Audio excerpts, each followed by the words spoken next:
Man, hey. So Rich Paul said, uh, well, LeBron James had a tougher road than Michael Jordan. He's right. He's faced better teams. And I'm not one of these Shannon Sharps, Nick Wright, aka Nick Wrong, or aka Shannon Not Sharp, because he ain't sharp when it comes to his LeBron James takes.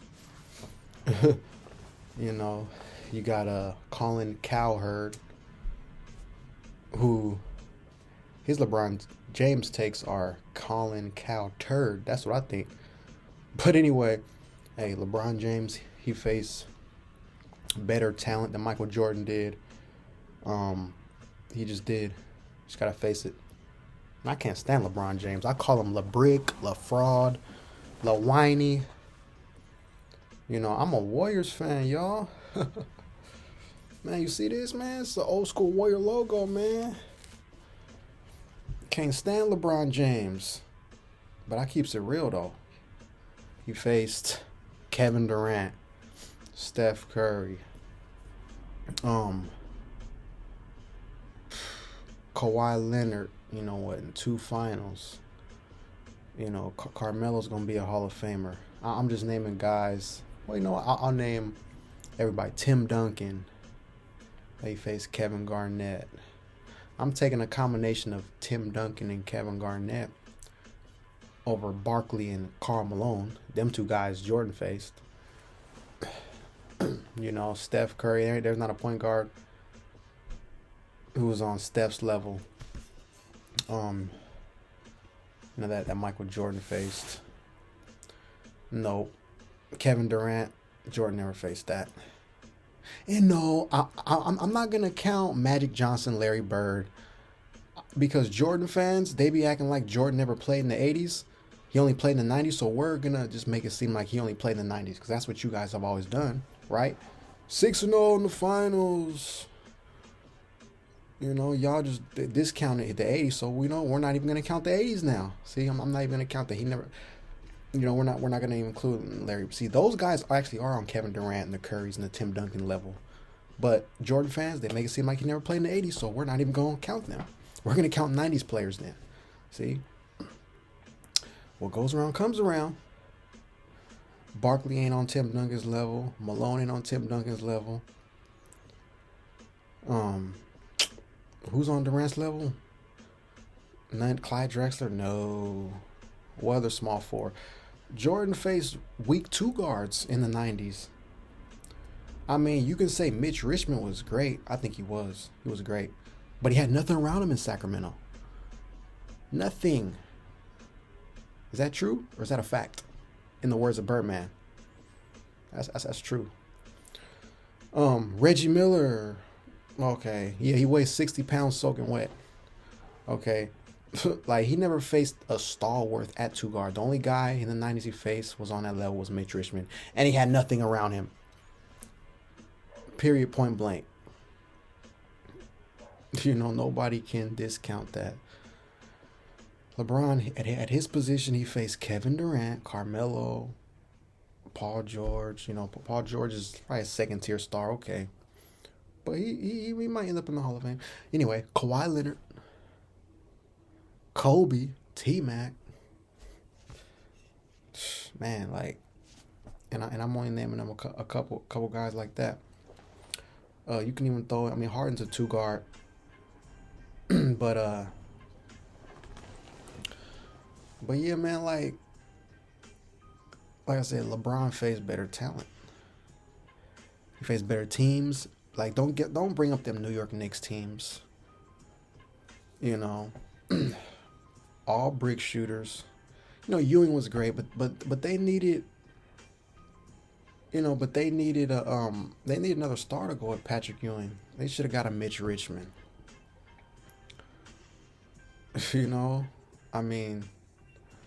They should have. Like, Mitch Richmond on the Knicks would have been perfect. Warriors, that was a stupid trade. You should have traded him to the Knicks, not the Kings. You know what I'm saying? Like, because he never had a two guard. Patrick Ewing never did. Karl Malone never had a 2. Jeff Hornacek, okay, come on, don't bring him up, please. He was a good player. He wasn't no. He's more of a great 6-man. He would have been a cool Utah Jazz 6-man. Mitch Richmond should have went to the Jazz. I wish they would have traded him to the Jazz. Jazz or Knicks. Mitch Richmond would have been perfect. He had nothing around him in sack. Are you serious right now? But yeah, because Jordan said Mitch Richmond gave him the most trouble, both ends of the court. Okay, that's true. But he had nothing around him once again. If he would have stayed with the Warriors would have faced the Bulls in them finals. Run TMC, Tim Hardaway crossed Jordan and Pippen. He had big scoring games against them. Chris Mullin did. Mitch Richmond did. That was a dumb trade. See, those Warriors would have been I don't want to say the equivalent of these Dynasty Warriors, the Curry Clay Warriors, but they would have been pretty damn close. Marshall Lonis is a 6-man, and Jordan and Pippen was afraid to guard him. That's what Mitch Richmond said. He said Jordan and Pippen used to argue about, hey, I don't want to guard him, because he was so physical and tough. They were afraid. That's what Mitch Richmond said. I'm not saying they were afraid. That's what Mitch said. Mitch Richmond. Who else? Like Karl Malone was great, but he's not on Tim Duncan's level. Barkley's great, not on Tim Duncan's level. Yeah, LeBron did join D Wade. I'm punishing him for that. D Wade and Bosh, right? Super team. They had Ray Allen. They had Mike Miller. Mike Miller, man, he's top 10 shooter ever. Just pure shooting, not basketball player. Just pure shooting. Like, remember that finals game? He had like 8 threes or something like that. Wow. Wowzer. Like I said, I'm not one of these LeBron James fans. Nobody can ever accuse me of that. I was on Skip Bayless's show Undisputed in 2017 when he came out here to the Bay.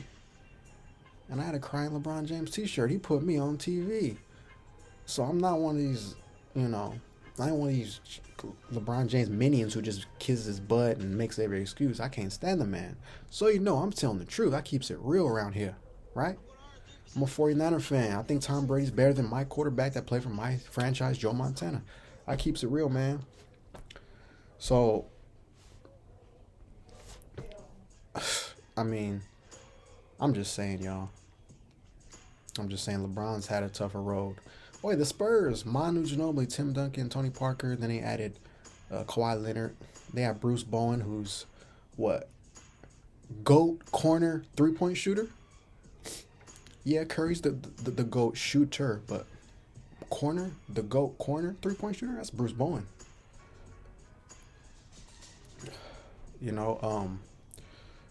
So yeah, basically LeBron had to go against that. He went up against the GOAT shooters, Stephen Clay, then the GOAT corner 3-point shooter, Bruce Bowen.